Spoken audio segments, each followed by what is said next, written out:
there's a lot of things on your plate, it can get a little bit stressful. And then obviously if you're too stressed out, that's going to show in your training and you're not going to train as well. And then that's going to make you more stressed as well. So I'm stressed just thinking about it. Yeah. I know. I'm not even doing it. So I'm just wondering how you actually got into the whole triathlete scene. Are you just naturally indecisive, or was it something else? My parents would definitely say yes. I struggle to make decisions. Hey everyone, this episode of the 10 Before 10 show is brought to you by Think Tank Social. If you enjoy what we do here, please subscribe and hit that like button. And make sure you ring the bell to be notified of future episodes. Okay, now let's get into the show. Good morning, Jaz, and thanks very much for joining me on the 10 Before 10 show. Thank you for having me. I'm excited to be here. Great to hear. Okay, it was an awesome workout this morning on 10 Before 10. I thought we were actually going to get off a bit lightly this morning because you started off doing a couple of stretches and I thought, oh, this is nice and easy after Patrick's session. But then that changed and the sweat started again. Yeah, I guess with triathlons there's a lot of components, but first we always need to make sure that we're sort of mobile and stretched and ready to go before we go too hard. Don't want to hurt ourselves. So yeah, always start off like that with a bit of mobility work before we get into the hard stuff. That sounds like a good plan. So I'm just wondering how you actually got into the whole triathlete scene. Are you just naturally indecisive, or was it something else? My parents would definitely say yes. I struggle to make decisions, but the main reason for triathlons was I absolutely loved sport as a kid. Tried many things, dancing, gymnastics, hockey, cross country, and mum chucked me in the pool as early as possible.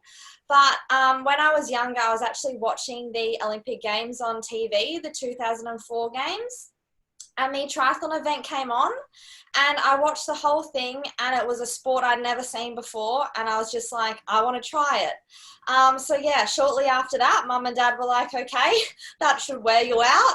Yeah. So yeah, found a local club. I was living in Perth at the time. So yeah, found a club nearby, started when I was 9 years old and yeah, haven't looked back since. Well, that actually leads me nicely onto my next point, because I was going to say, I believe you moved to Queensland, or until you moved to Queensland in 2014, your triathlon club was actually just 5 minutes from where I'm currently sitting right now. No way! Yes way, yes. That is awesome. So I'm in East Freo. Oh yeah, beautiful spot. It's a cracking spot. So yeah, we're down at because I think the triathlon club's at Freo Pool. Yeah. Yep. So we're down there quite a fair bit. So it's an awesome spot down there. Yeah, lovely. Now, can you give us some insight into your junior career, because you had plenty of success at both the national and international level? Can you give us more about that one? Yeah, so luckily for me, juniors was pretty smooth sailing. I was able to progress quite nicely, and I just absolutely loved the sport so much. I would be training before school, after school. It's kind of all that I wanted to do. So yeah, my first kind of major team that I made was for the Australian Youth Olympic Festival. So that was back in 2013. And that was the first time I got the green and gold kit. We went away on a camp in the lead up to it for a couple of weeks, and all the athletes stayed together, and it was just such an awesome experience. And then it kind of all fell together in the race as well, and I was able to win the gold medal in the individual race. And then we also had the relay where Australia was able to win the gold there as well. So that was just the cherry on top. So yeah, very fond memories of those days. And then the next event was the Junior World Championships. I made my first Australian junior team, and that was in London towards the end of 2013. So yeah, went over to London once again, like so excited to be a part of the team and representing my country. And actually my dad was a photographer for the event. So I vividly remember running down the finish line, this 200-meter stretch of blue carpet, and I can see Dad's little face at the end, and I'm sprinting as hard as I can, and I can see first, second, and third place in front of me. and I was doing everything and I just couldn't catch them. So finished in 4th at my first junior world champs. People say it's the worst position to finish in. But yeah, I think it just solidified my love for the sport, and the experience was amazing. So yeah, I just wanted to keep going. There's an interesting question. The worst position to be in. Now, I'm no athlete, but I would imagine it depends on the situation, because if you came second but you were a long way off first, it'd be like, hey, I bet you just beat the person that came third. You'd be like, I'm happy with that. But if you just get pipped at the post, that's a different story. Yeah, when it's 5 seconds and you can see them, and yeah, that definitely makes it hard. But yeah, it just fired me up to get better. I wonder also if, because your dad is Keith, yeah? Yes. Yeah. So I wonder if you were in, those top 3 positions or going for number 1, if he'd actually forget to take the picture and the camera would be over here and he'd be like this, Yeah. No, I don't remember actually seeing too many photos from him when I was running down that chute. I think definitely emotions would have taken over at that point. I reckon. Okay, so was it around this time that you were thinking, oh, sorry, we forgot, there might have been 3 national junior championships in there as well that you won? Yeah, so each year there's the Australian National Championships, which rotate places and where it's held. And yeah, like I said, juniors was pretty smooth sailing and everything was just clicking for me. So yeah, I was able to grab a few of those titles over the years. Yeah, I love the athletes I've spoken to over the last few months. They're so modest; they just forget things like winning the national title 3 times. Like so. Yeah. Okay, so was it around this time that you started to think, that your career as a triathlete could go the distance, so to speak? Yeah, definitely. Yeah, so I started off in the sport just because I had an interest in it. And I soon realized, sort of as I was getting older, how much it challenges you. And there's just so many different aspects to the sport. You might get good at one, and then next minute there's another one that you're bad at, and you need to focus on that. So there was just so much to learn. And yeah, absolutely loved the challenge. And having seen it originally when I was watching the Olympic Games, like knowing if I did do well, I could get to that level. Yeah, a spark started, and that's all I wanted to do. It didn't take much from that point forward. So the year after you moved to the Gold Coast, you found yourself at a race meeting in Devonport, I believe. So can you describe what that race meeting was like when you won I think it was the Oceania and Australian Elite Championship, which is your first race win as a senior? Yeah. So there's a bit of a step up after juniors into under 23s. When you're younger, sort of everyone else is young around you and you kind of get through it. But then, yeah, stepping up into under 23s, it's the bigger league. So definitely very nervous, and yeah, just wanted to prove myself that I could sort of step up to the next level. And I'd raced in Devonport quite a few times. It was a lovely spot, so kind of felt like I knew the course well. And training had been going well leading into that as well, so that was definitely a confidence booster. But at the same time, I also felt like I had nothing to lose. So yeah, just did my absolute best, and we had a pretty good plan going into the race, which I was able to unfold nicely and just stick to that.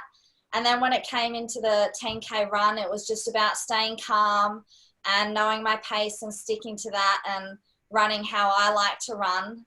Yeah, and it just came together. And it was, yeah, such an awesome experience. Yeah, giving me a sign like I felt like I was on the right track and doing the right thing. So yeah, that was an awesome race. Cool. Now, we just mentioned Queensland a couple of times already. So, speaking of Queensland, it must be great having your favorite training partner living and training with you. Oh, definitely. We have our ups and downs, that's for sure, being sisters. But it's something so special that we're able to share. When someone's so close to you, 100% gets what you're going through all the time. So yeah, shortly after I started triathlon, she did as well. So we've been side by side for most of our careers.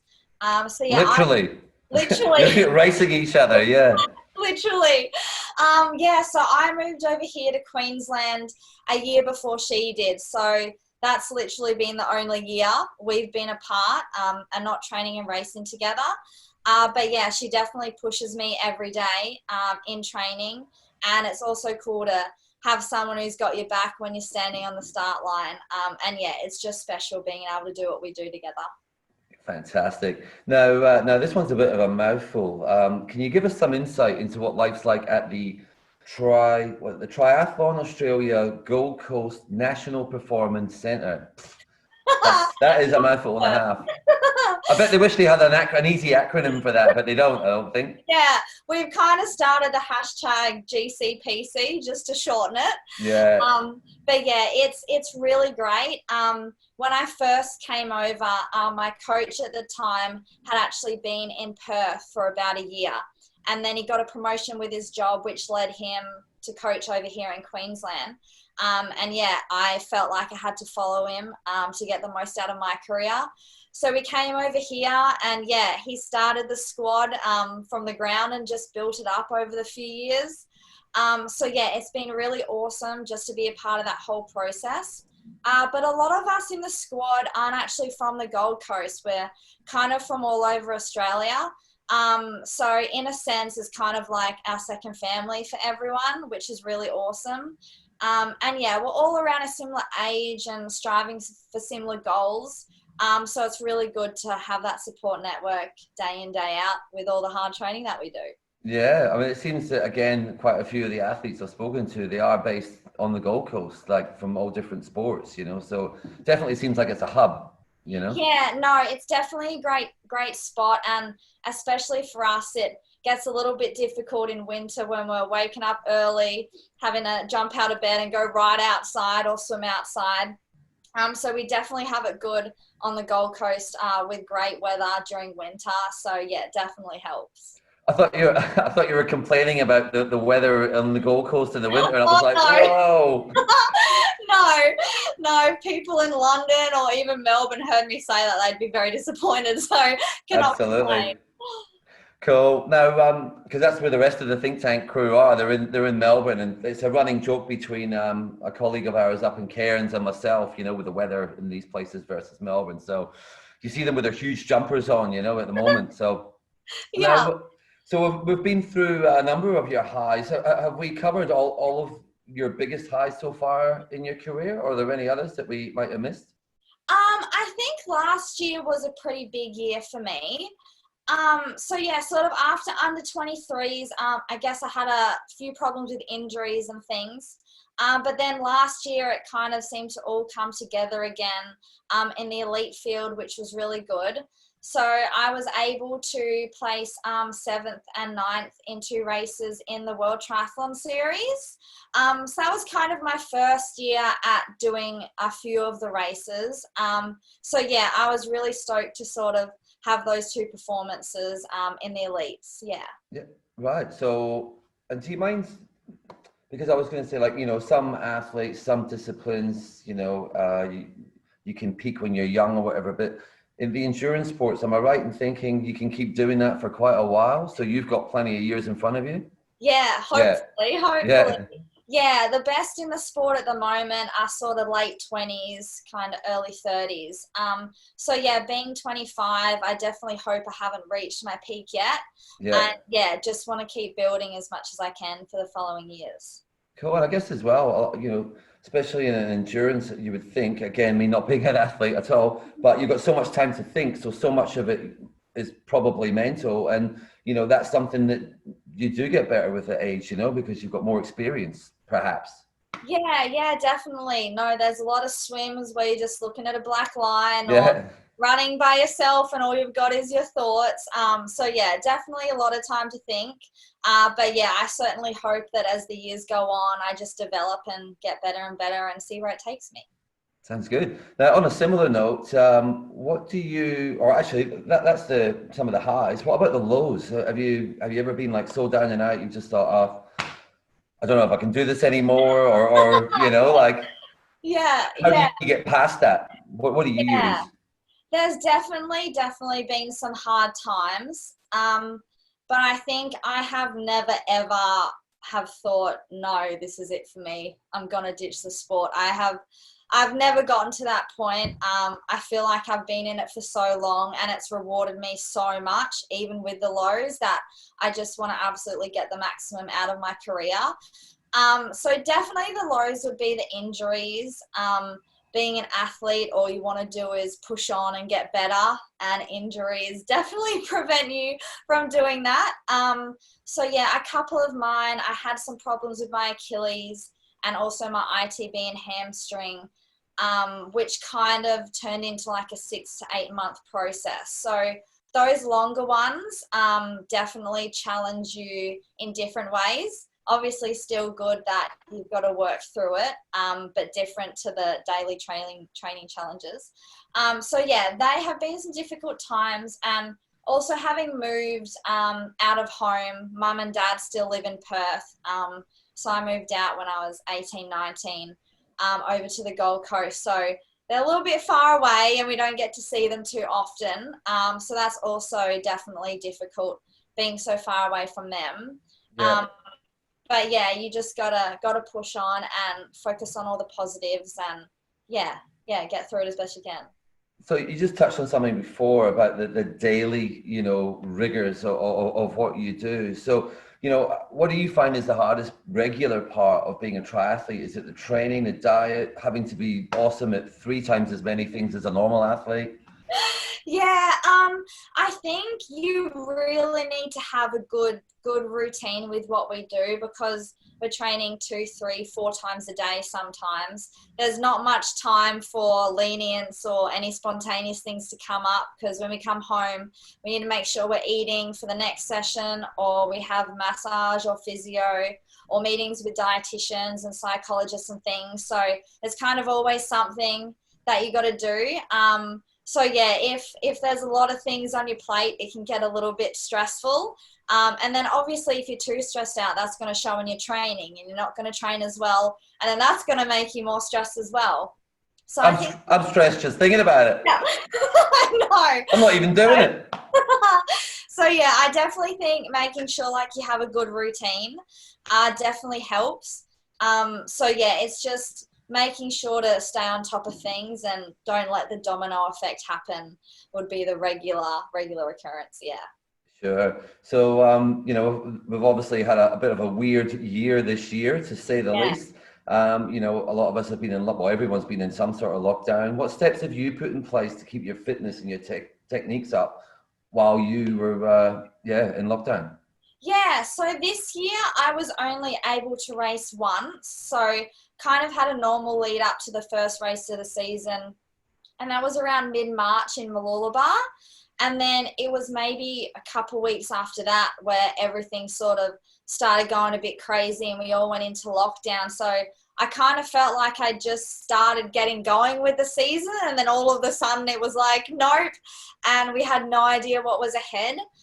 So initially when our squad had to separate because of isolation, I kind of just kept training, reduced the intensity a lot, so made it easy, but I definitely just wanted to keep ticking along because I felt like I just got started with the year. And then obviously like it was up and down for the first couple of weeks, because there was so much confusion, and sort of everything we've been aiming for had just suddenly disappeared. And obviously it's something we've never really gone through before. So yeah, it was Sorry. definitely, When you say aiming for, do you mean the Olympics? that was definitely something I was trying to qualify for and trying to get to. And yeah, the first race of the season was kind of just the start, and then wanted to see how everything progressed. And with Australia, we were also looking to qualify for 3 spots. So I was trying to help with the point system to get us that 3rd spot as well. So yeah, all of a sudden, just the world has flipped. And all of our focus for the whole year had just disappeared. So yeah, very weird emotions. You'd be fine one day, I'd be fine one day, then the next day I wasn't. But yeah, I think definitely keeping up training and just keeping a routine definitely helped. And yeah, you just work through it with everyone around you and made sure to keep in contact with mum and dad, which definitely helped. But yeah, just work through it as best you can. And I guess the good thing is that everybody's going through a bit of weirdness at the moment, so that definitely helps too. They are for sure, yeah. And were you able to take away any positives from this last few months? Yeah, definitely slowing down has been a positive, I think. Especially, yeah, with training, you just get into such a routine and it's one training session, tick, cool, on to the next one. And there's not much time to kind of stop and think about the big picture. So I really think this has helped me to like slow down and definitely appreciate everything that I'm able to do. I was just talking with my squad actually on Saturday about how this time last year we were in Utah in America on an altitude training camp. And when you're in the moment with those things, you don't think about it too much. You've got a job to do, you go there and you do it.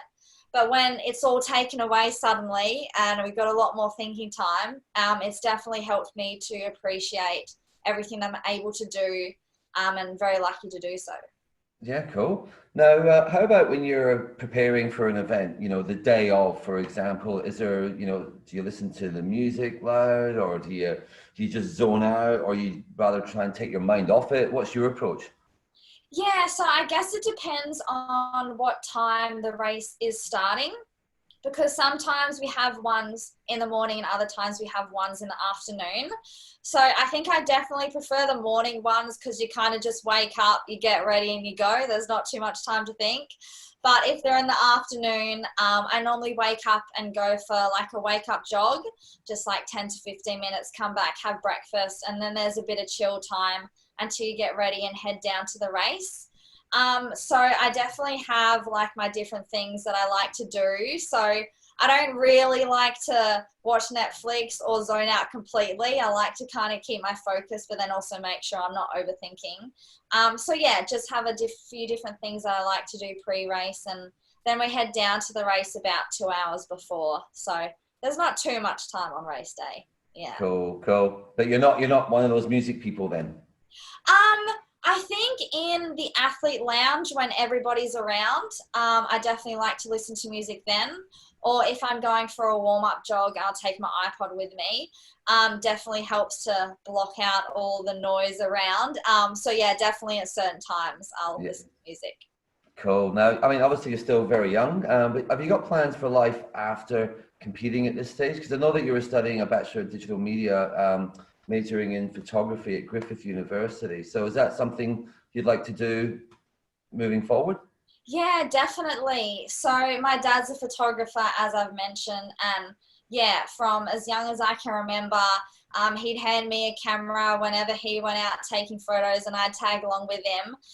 So yeah, I definitely developed a love for photography when I was younger as well, and still really enjoy that. So that's something that I do on the side. And I'm really hoping, yeah, post triathlon that can develop into another career. So that's why I started studying at Griffith University with that degree. Cool. So someone could book you for photography like now if they wanted. Yeah, yeah. Yeah, right. Cool. Yay. Drop that plug in there. So what sort of stuff would you do? So I've done a little bit with other athletes, like they need photos for sponsors and things like that. But yeah, I've done some, I really do enjoy the landscape stuff, more just like the scenery and as things are happening compared to the planned shoots. So yeah, dabbled in a few different areas. Cool. Because that's what your dad does. Keith does the a lot of sports stuff, doesn't he?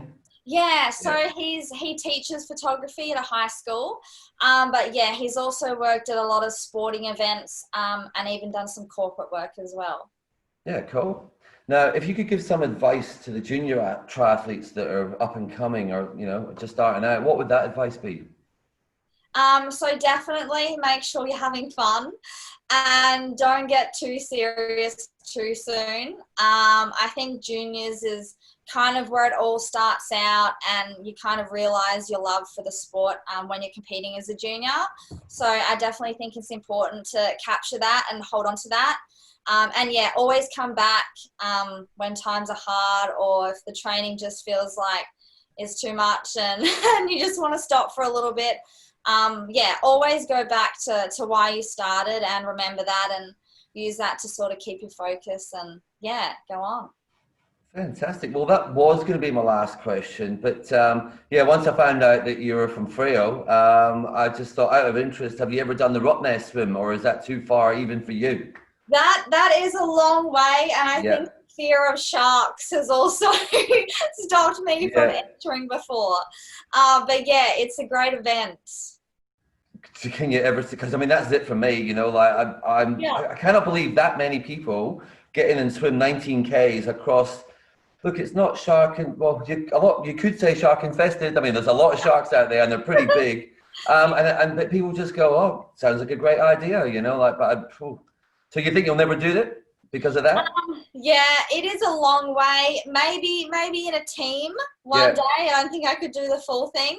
But yeah, I think if there's heaps of people swimming around, that would definitely help. yeah. So yeah, maybe as a team. Watch this space. Yes. Okay, Jazz. Well, thank you so much for joining me on the 10 before 10 show. It's been great having you on board.